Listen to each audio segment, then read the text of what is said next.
When you look up into those mountains, what do you see? Do you see $100 million in gold, silver, and jewels? You just might, and not even know it. You see, folks, this is a mystery. It involves intrigue, secret codes, and a treasure possibly buried by a man named Thomas Beale. So who's Beale, and what about his treasure? Let's talk to someone who knows a little more about the legend. I'm Jennifer Thompson. I'm the Genealogical Librarian and Educational Director here at the Bedford Museum and Genealogical Library. It all starts in 1819. Thomas Beale, reportedly from Bogota, was out in what was then part of Mexico, today Colorado, with a hunting party. And they're hunting for buffalo and they're doing their thing. And next thing you know, some buddies go, wait a minute, I found some gold. And like, oh, sweet, let's go get it. So they go out and they get all this gold and all this different jewels and different things and like, hey, let's take it back home. We're going to hide this sucker. And hide it he did. Maybe. If you believe the legend. Thomas Beale used a secret code, all numbers, to create 3 different ciphers.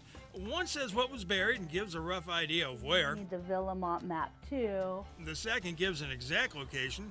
And the third directs who should get it. For whatever reason, Beale puts it all in a trunk, leaves it with an innkeeper in Lynchburg, promises to come back in 10 years, heads out west, and is never heard from again.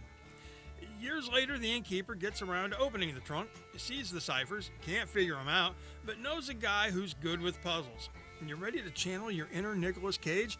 Because what happens next is some real national treasure stuff. Must have taken you a long time to hunt down all that history. Talks to his buddy, he goes, you like to crack codes? What the world is this? And he looks at it and goes, oh, let me mess with this.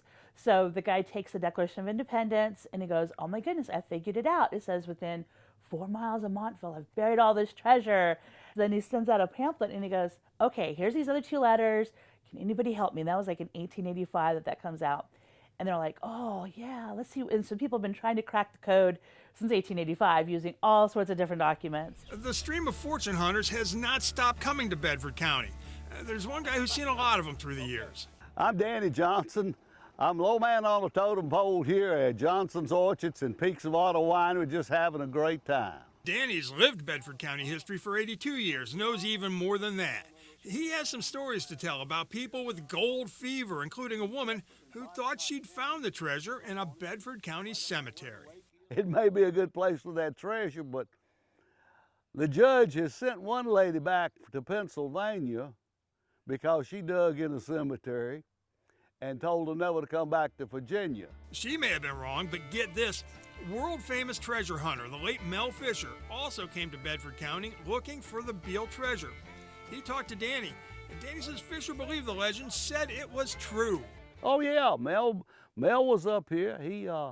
He came up and he hunted for it and decided, he said, that the treasure had been found, that he found the place where it was buried, but it was empty. All right, I'm in Montvale in western Bedford County, and Montvale plays a pretty prominent role in this story.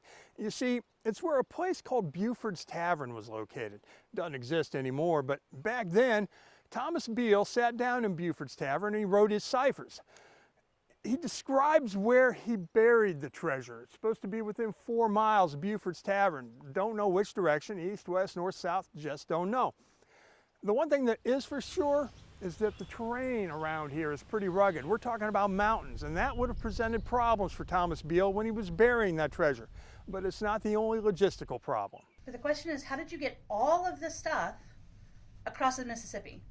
How did you get across the Appalachian Mountains? How did you get it across all this stuff? How many wagons did you have? How did you not draw attention? While its existence is a mystery, the legend of Thomas Beale has provided a treasure of another sort for Bedford and Bedford County. Hi, I'm Dave McCormick, and I'm the owner of Beale's. For Dave, Beale's treasure is paying off without ever having been found. When we were thinking of starting this brewery back in about 5-6 years ago now, we looked into a lot of stories around here, you know, trying to really extract our brand story from what was happening in the area. And we, of course, knew about the Beale's Treasure story, thought it was really cool. And so we thought we could have a lot of fun with it. We could go deeper on that story. We have our big map and just sort of tell that story more because it's really a cool thing. In some ways, reason people know about Bedford. One of their top-selling brews is actually called Beale's Gold.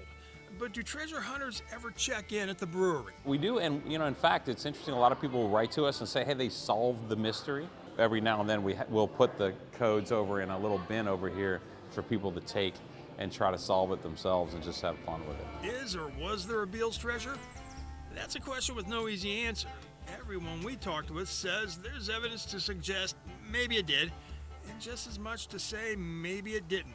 The only thing we know for sure is some people still believe, and hope is always a good thing. It's out there. It's either been found or it hadn't been found. If it's been found, you're gonna find out where it was at, if you're looking for it. If it hadn't been found, you're gonna find the gold. So, but either way, you're gonna have to hunt.